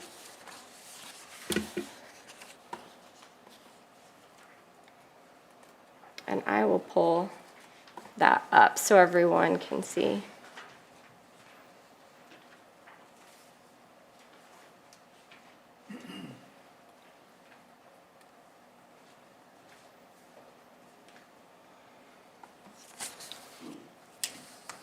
So this schedule is what we put together. Actually, Val Grimes puts it together. Thank you, Val. When we have a project that's going to move through the process. And so in this particular schedule that you're looking at, this light red up here is if there actually has to be a blight and substandard study that accompanies the redevelopment project. And then down here in blue, you'll see the process for the TIF application. It's a little hard to read, but typically that starts, I moved through the blight and substandards, so I'm going to move through the tax increment financing right here. That application is submitted to staff for review and then goes to the Economic Development Subcommittee for review. Once that city council representatives and other various staff that sit in on those subcommittee meetings have an opportunity to provide feedback or ask additional questions, then we take that information and again move it forward through that redevelopment plan process. Once the redevelopment plan is in final approvable form, we put that on a CDA agenda. Typically, those meetings are they happen at 5:15 prior to a city council meeting. And so the CDA will open a meeting and they'll conduct business and then they'll close the meeting and then they'll go into a city council meeting. So in this process, that CDA accepts and forwards the redevelopment plan to the Planning Commission. The Planning Commission then needs to advertise twice in the newspaper prior to the public hearing. The public hearing for the redevelopment plan is held. And then that is sent back to the CDA. The CDA reviews the plan at their meeting and then forwards to the city council. The city council then has to hold a public hearing, so that's again advertised twice in the newspaper, and then a public hearing is held. Finally, the CDA approves that redevelopment agreement, and that redevelopment agreement really outlines the specifics of the project and how it'll operate. How'd I do, Randy Gates? Hey Candace, there's sometimes perception that every single inquiry becomes a TIF project.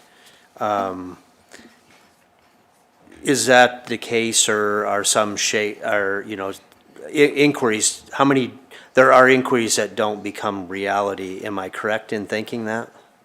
There are. The one that comes to mind right off the bat was a micro TIF project, and I think it would have been a really great project over on Omaha Avenue, but the building that he wanted to redevelop wasn't quite 60 years old. So there are instances where it doesn't meet the criteria as outlined in state statute. Those, of course, don't make it into the public process because staff vets them out early.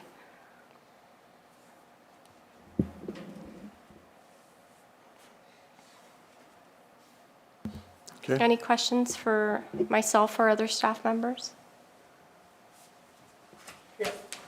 Candace, so can you scroll up or back to the very top part of that? There you go. So if a developer wants to do something in a mapped area that's already been declared blighted and substandard, the first section of this document has already been done, so then they go straight to the TIF application? Correct. Okay.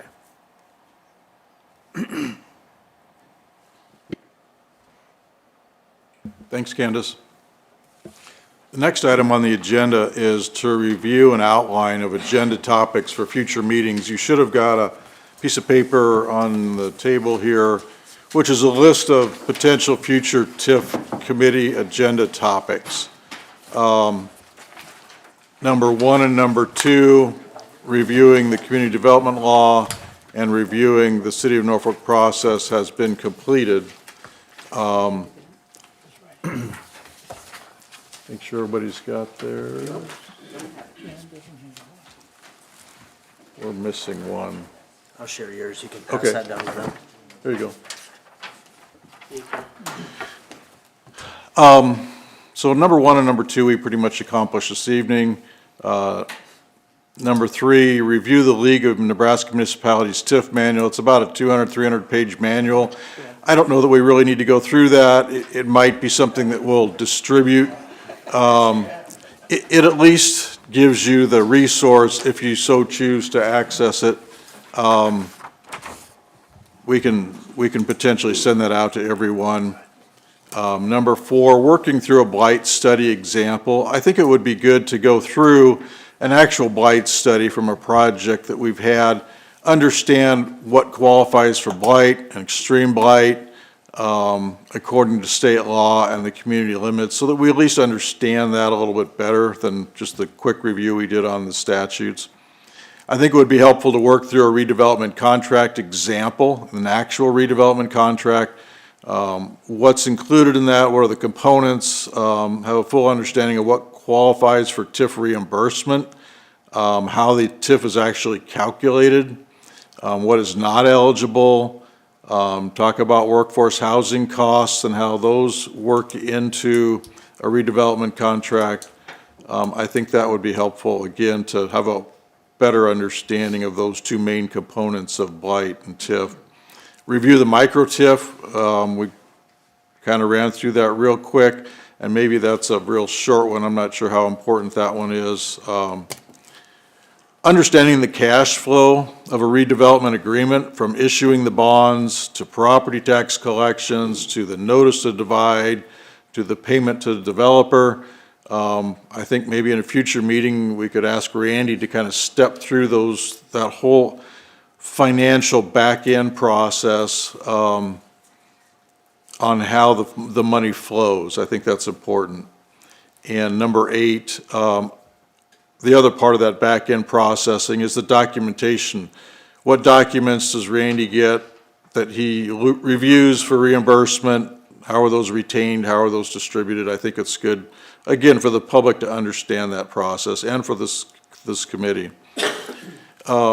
Number 9, understand the financial impact of TIF on the taxing entities. And I know we'll have some disagreement on that, but I think it's good that we talk through that from both sides. When we redirect those property tax dollars from the taxing entities to a developer, there is a cost there, and there's lots of different views on that. I think we need to really talk about that in depth. Potentially review the state report, the report from the state auditor to the legislature on the use of TIF that came out a few months ago, and maybe even have Foley here to explain that. Number 11, review a list of all outstanding redevelopment contracts in the city of Norfolk. Perhaps that will be on that May report. Does that report, Randy, include a listing of all those contracts? Everything that we have an approved redevelopment plan for. So in some cases, you might have a plan approved and not have the contract out there yet, but everything that the plan's been approved for. Also in the agenda packet, although it's not part of the actual report to governing bodies, we've got a listing of the TIF projects that have paid off and how quickly they paid off. I think there's about 7 or 8 of those. That's in that report as well? That'll be in the agenda packet that goes out tomorrow. Okay, okay. What else? Oh, we've got a couple charts in there that show our percentage of assessed valuation, that is incremental value compared to our total value. I think that's like 4.7 some percent, and how that compares to other first-class cities, and then how that compares to all cities in Nebraska that issue TIF. We're right in the middle of the pack on both of those, but you can see that in the agenda packet tomorrow. Okay. Number 12, review some redevelopment contracts for projects that did not perform as planned. I think we need to learn from some projects that we didn't have any guardrails on the project and it didn't perform as planned, and I think that's a learning opportunity, because if we're going to make some recommendations on guardrails, we need to understand what didn't work and what we need to do to make sure we don't have that situation in the future. Number 13, review some successful redevelopment projects such as Hy-Vee East or Meadow Ridge. Let's talk about the winners and what made those winners, and how do we make sure that we replicate that. Another potential project, or excuse me, another agenda item would be asking Columbus to present the details. They're doing their own redevelopment called Vitality Village, which they just kicked that off not too long ago. It's already, they've got commitments for the vast majority of the housing units that they were hoping to create with that project. And they've also got a lot of guidelines on that project in terms of the actual rent rates for the apartments, the actual maximum costs for the housing units. I think those are great opportunities for us to learn from and to potentially consider for future guidelines. And then number 15, create the guidelines that we want to present to the city council for consideration. So that's a list of some of them. I'm open to anybody else that wants to bring up topics that they think should be covered. All of us have said multiple times that we're not experts necessarily. We'll have expertise in different areas. Some of us are coming up to speed. Before we make recommendations, we really need to go through this process to learn more about the process. You can't really, it's not fair of us to make a recommendation to somebody if we don't have all the facts and we don't have all the information. So I would ask that everybody always come into these meetings with an open mind and a willingness to learn and look at projects and go through the process. I can't tell a developer how to do their job, and nor would I want to, but I also don't know enough about it just yet to make any kind of firm recommendation. So I like the layout of what we did tonight, what Candace presented, what Clint went over, and I look forward to advancing that over time.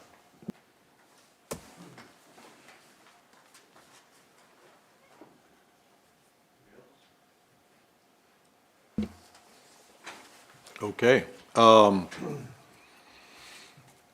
Setting meeting dates and frequency. What's everybody's thought process? There's a lot to cover from, you saw the agenda topics. Do we want to meet every 2 weeks? Do we want to meet once a month? What's everybody's thought? Do we have anything in the hopper that the city has looking at a possible project that you have a timeline on? So right now, we're moving through projects without this process being completed.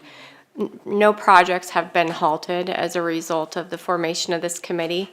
There's really no indication how long this process will take, and so we're moving through current projects right now.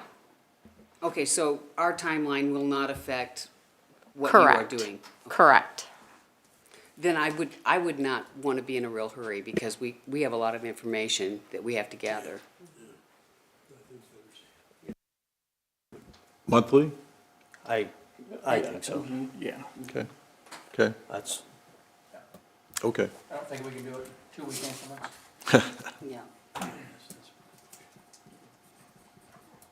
And as far as dates, are we comfortable with maybe having Kylie send out another poll for what date works best for everyone? That way we can try to include as many as possible. I would suggest leaving the first 2 weeks of May alone, because I have a lot of graduations that I need to be at and bar mitzvahs and everything else. So if you could skip those and go into later in the month, it would be great. I would prefer to have a set date every month so that I can put it on my calendar instead of going through a poll every time. I would agree. Yes. I would agree. That's a good idea.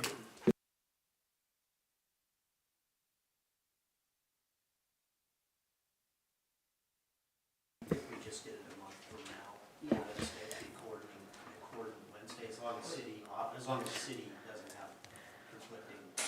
So we're currently on the 5th Wednesday of the month. Not every month is going to have a 5th Wednesday, so are you looking at maybe the 4th Wednesday of every month?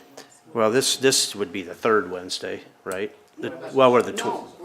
Oh, yeah, geez, my watch is over it. Yeah, if you did like the third Wednesday of each month, maybe. Third or fourth? Let's do the 4th. The end Okay. of the month is better for me. Okay. Okay, so we're, I don't know about anybody else. Fourth Wednesday of the month, work for everybody? Okay, we're good? Okay. We will plan on that for our next meeting. And if you could just send out. Yep, I can send out recurring calendar invites, so you can set them on your calendar, so they'll be set in stone. Are we gonna try to bite off more than one of these at a time, or try to do a couple at a time? I would hope to do a couple. This meeting was almost 2 hours long. That's probably the maximum, I think, before our eyes gloss over, so, yeah. If we can take a look at those tasks and get them accomplished in an hour and a half or so, I think as many as we can get done. 22nd of May would be the next one. The fourth one. Okay, we got that set. Last item is public comment. If anybody would like to comment, feel free to come forward, identify yourself.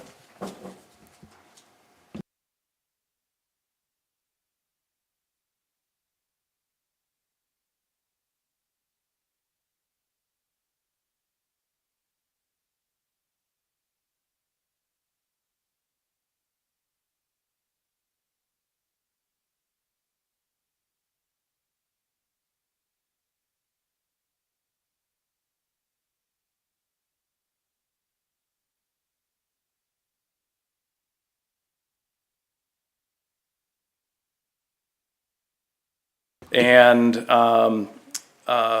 run a business from there. And in running a business over the last 31 years here in town, you need to have economic growth in your community. You need to have a strong, vibrant community, and we found that here in Norfolk and grew a business. In my own business, it's about developing relationships, establishing trust, and providing something that people want to have, which in our instance was advice. We take what I was doing, it became slightly successful, and you teach other people to do that, and you start building a business around that. Today, we employ about 27 people here in town, and we're one of the largest financial planning firms in the state. Why do I say that? It's not to brag, it's basically to say Norfolk community has been good. It has been great. But we also understand how to market, and we understand how to bring in revenue. And that is one of the things that this committee and the city council and the mayor need to understand, that if we sit here and focus just on property taxes, we're missing the boat. You need to understand how to market the town. It's the first view that people have when they come into town. It needs to look nice. Whether you're coming in to the airport, whether you're coming in on the streets, or whatever, it needs to be an inviting area. And being able to market Johnny Carson, market what we have available here that doesn't cost us a lot to do. But marketing is extremely important. Why is that important? Because marketing brings in sales tax revenue. We're talking about property tax revenue right now that is only 17% of the city's revenue. Sales tax revenue is 250% higher. So we want to focus on things where sales tax revenue brings in 41% of our budget, property tax is 17%, and it's interesting what is third on that revenue stream for the city. It's NPPD leases. So when we talk about building structures and building community, it's about marketing to people, and maybe some of these projects are not first-time home buyers. But when we bring in businesses from around the community, from around the state, from around the country that are considering Norfolk, you need houses of all sizes and all kinds. And development that I'm looking at over here on the east side of town, maybe it's not all for first-time home buyers, but it's going to allow somebody that was maybe in a home in downtown area of Norfolk that could use that brand new house as their second home, which opens up a first home for somebody else. Bob, I hear you say, I'm here to learn. And what effect would it have on you as a retired person when we access TIF? Phil, I hear from you. We need to educate the community. We need to provide information on the website as to where TIF money is being spent. And if my watch goes off, it's my blood pressure going up, nothing else. It's not an alarm set. But boy, does somebody like me get upset when people mislead the citizens of our community that TIF money is the city's money that's being spent on development. When a development happens, TIF money is there to reimburse a developer. It's not the city's money from our standpoint. It never was the city's money. The only reason that increase happened is because a developer went in, built the streets with his own money, put their own money into the sewer systems and put their own money into the electrical systems, which, by the way, the city immediately gets revenue from the sewer, immediately gets revenue from the electrical, and you think that's not a big deal, but that's our third leading revenue source of the city of Norfolk, is NPPD leases. So all of that money that we already have going into the sewer systems and all of those things the developers have, the tax increment financing, or TIF, goes to pay them back.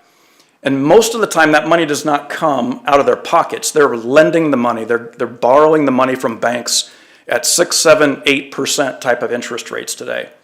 And they are taking 100% of the risk.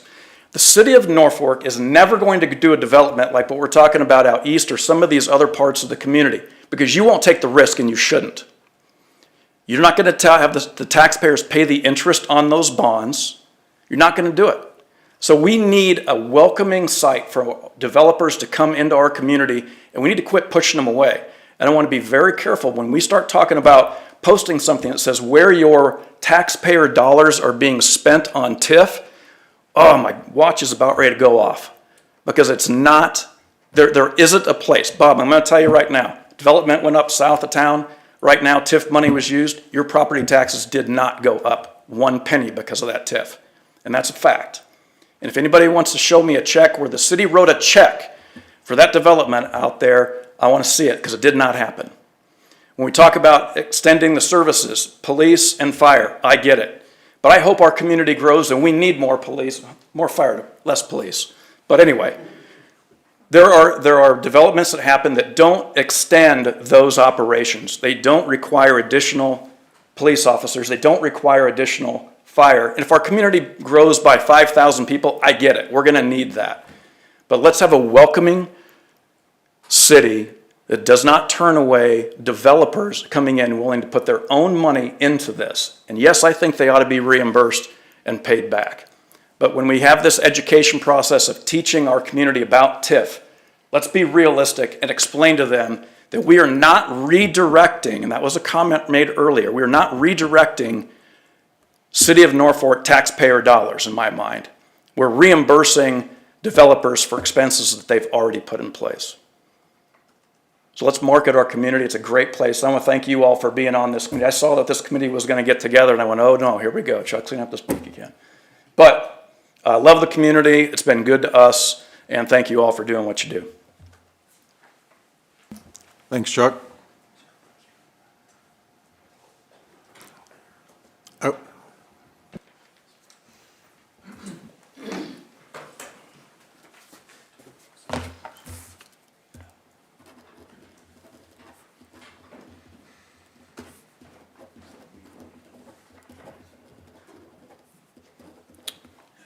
Good evening. Andy Colvin, 3008 Dover Drive here in Norfolk. I also want to thank all of you for serving on this board. I think I'm hopeful that this will bring some value to the community and some understanding. But I have one question and then a couple of comments. So my first question is there going to be public comment at each agenda item like council meetings, or one opportunity at the end of the meeting? I think we decided one opportunity at the end of the meeting. I think it makes it more conducive to the meeting. And if that was discussed, I apologize. I must have missed it. And from there, I just have a couple comments. One of them's kind of phrased as a question, but it's more of a comment, that I think there should be some type of rules of conduct. Because what I heard tonight, I think there was a couple of very strong voices coming from the board, more so than others. And I think I'd encourage more listening and less talking, at least in these phases early on in this process, so that there is an opportunity to learn and you can share information and learn fact. Because what I also heard is a lot of opinions, misstatements, and a lot of things that are just not true said here tonight. And I think we all heard some of that dialogue happen tonight. And I don't think that's productive for anybody here when we're all trying to learn more about this process of what you're all trying to do here. So again, I value that. But at the same time, I think we need to be careful of stating opinions, perceptions, and those things as fact. So I will just leave it at that. And I would also say that, again, to listen right now more than talk is that you're an advisory board. You're here to learn, and you're here to hear from developers, citizens, people who don't know things, businesses, just general residents, people that are new to town, people who have lived here for a long time. And I think that's the important part of this. Because again, already we're calling projects winners and losers. We're not even done with the first meeting, and we've already dictated and put out there for the public that there's winners and losers of TIF projects without even learning about some of those specific projects. So I just encourage you to keep an open mind, listen, and let's get the facts in before we start making some of those statements for the public. Thank you. Thanks, Andy. Anybody else? I'm just going to respond a little bit to Chuck's comment about, and I'm going to make your blood pressure go up. You say it's not the city's money, that it's the developer's money. The developer has to come to the city to ask for that money. If it was their money, they wouldn't have to come ask for it. And as far as the redirecting of tax, that's part of the language of state statute. It's right in there. So it is the process that we have to deal with. And so there is a cost. And to say that we can do a development and there is no tax increase for other people when there's no revenue, no new revenue coming to pay for all the services that are provided to that development. Let me finish. That there's no new revenue, there is no new revenue coming to pay for those services. Mike Foley, he's the state auditor. He raised that same question, that inevitably there's going to be an increase in property taxes to pay for the services that are delivered if there is no property taxes coming from that development. Okay, so one of the things that I'd stated, Jim, thanks for allowing me to clarify that. If somebody's property taxes and that property goes from $500 to $8,000, my point is the city did nothing to put any checks out. The city didn't write a check for that development. They didn't pay for the streets. They did not pay for the improvement. Okay? So the city is not entitled to that. Eventually, yes. Now the services are out there. You can agree or disagree with me, but the city didn't pay for the street. They didn't pay for the sewer. They didn't pay to bring it up out of the floodplain. They didn't pay for any of that. The developer did. And so the increased value should go, and the increased tax should go back to the developer until that is paid off. That seems pretty simple. So to state that there's no revenue, I think you missed my point, is that there is revenue going in. If you build a $400,000 house or a $2 million house, you're missing the point on the sales tax revenue that's being brought in. The sales tax revenue on the sale of the home, but also in our industry, we do understand that 60% of our economy, our GDP in the United States, is consumer spending. So when you bring in more consumers who spend money, you now have sales tax revenue. So I just want to caution that we're not just focused on personal property taxes that are out there, but we're also focused on the big picture of the revenue that's being brought in from sewer, from NPPD leases, and from sales tax revenue, because sales tax revenue dwarfs property tax revenue. So there is money coming in. In our development on the south side of town, the first phase had 14 homes. Of those 14 homes, 9 families moved in from out of town. It's not a bad development, and I hope it makes the winner list, not the loser list that you're talking about. And that's great dialogue, and I just want to add one other item. When we talk about sales tax and NPPD revenue, those are all components of the city's total revenue. So you've got property tax, you've got sales tax revenue, you've got NPPD revenue. The city requires all those to survive. We can't just say, okay, because you're getting sales tax or because you're getting NPPD revenue, that we can survive without the property tax. They're all components. And the point that I want us to understand is when we drop out the property tax revenue for 15 years, it makes a hole. And if we see this as a zero-sum game where that all the benefits, and we're going to ignore the property tax decline, there's a cost to that. The property tax does not increase, pardon, I'll correct that.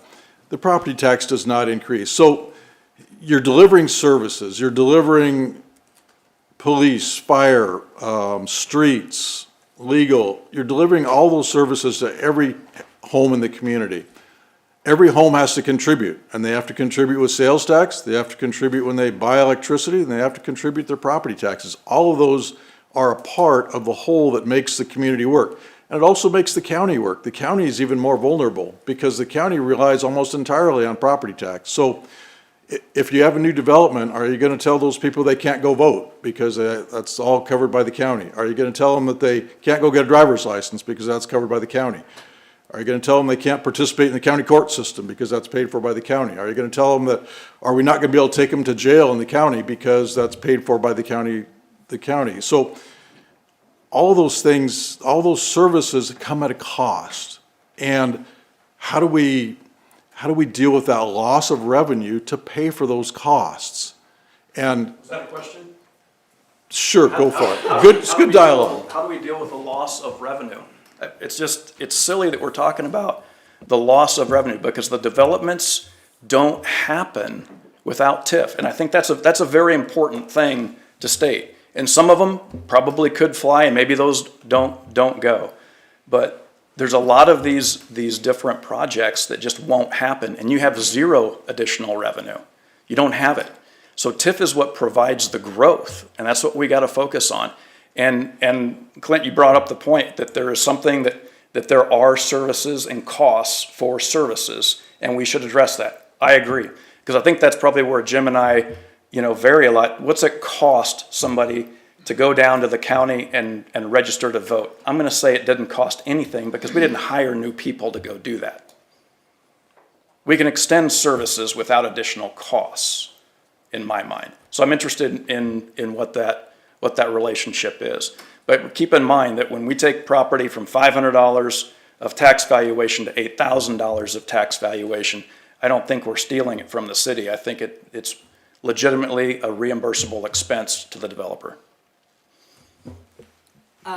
Just as a note, you talked about 15 years, and I know the statute does say, give you 15 years to do that. But the project at Meadow Ridge, Randy, didn't we pay that off in like 4.5 years, the bond? I don't think it was quite that quick. Hang on a second. Seemed like it. Right here. Last June was the last payment.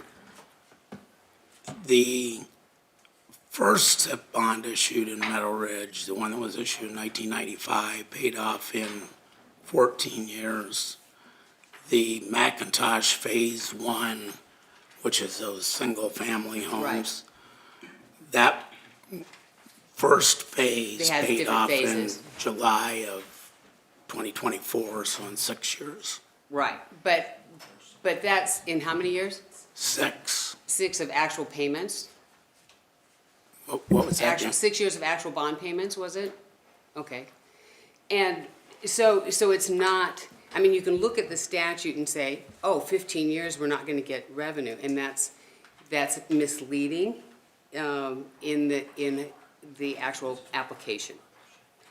And Meadow Ridge added, it's now what, it's like $6 million worth of value, right? I think it's, you have all the TIF report here. I do. The, I'm talking about like single family. $7 million for Phase 2 and about $7.8 million for Phase 1. Okay, so, and now, the city is getting those taxes and will, as long as there are houses there. So I think it's kind of like, yeah, there might be a short-term, time when the city doesn't get extra money, but they get a lot of extra money after that bond is paid off. So I think that's important to know. Yeah, and we'll fundamentally have a little bit of a disagreement on that, in that the city and the county and schools and everybody else provides services to those homes for no additional dollars for X period of time, whether that's 15 years or 10 years or whatever that is. And that's a loss of revenue that will never be recovered. But it may not have been any revenue if it wasn't developed. Yes. The question becomes, would it never have been developed? If you look at, I've read a lot of empirical studies, and some of them by Harvard Review and some others that have really studied economic development projects, economic development incentives, and they say in the long term, they simply move projects around. That they really, a lot of the projects would have happened, they might have happened in a different area, might have been a different developer.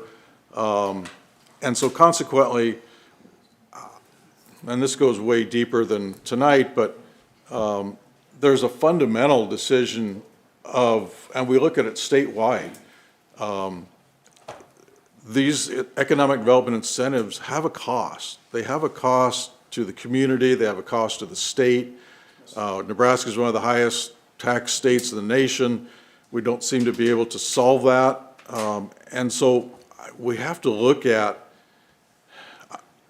what is the right solution here. There is a cost. I think to ignore that there's a cost is not valid. I think that's what Foley said in his report to the legislature. And so I just think we have to have an understanding of that. We're going to disagree on that probably, but I just think it's important to have that understanding and at least have that discussion. I feel like that sometimes when we focus only on property tax is very short-sighted though as well. The best way to keep your property tax down is drive up sales tax.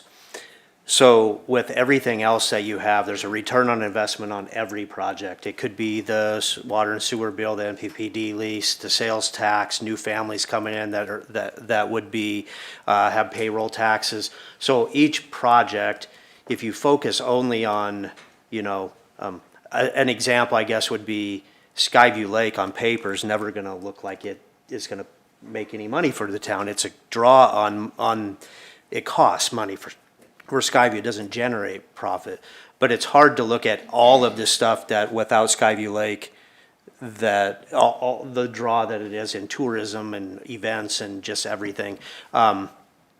So in that way, I do think we really got to look at all projects and look at all of the impact that it has. There's needs. There might be projects that the city looks at that really don't have as big of an ROI but solve an immediate problem. It could be affordable housing. I mean, one of the things I fear is I have a daughter and granddaughter now, and getting housing is, the fact that you can't really get into a house for under $300,000 now is a problem at some level. And so there may be projects to solve that problem that don't give you as big a return on investment. Or there's projects that are no-brainers, like the Hy-Vee East project. I mean, the Hy-Vee East project, probably everything that's happened downtown doesn't happen without that project.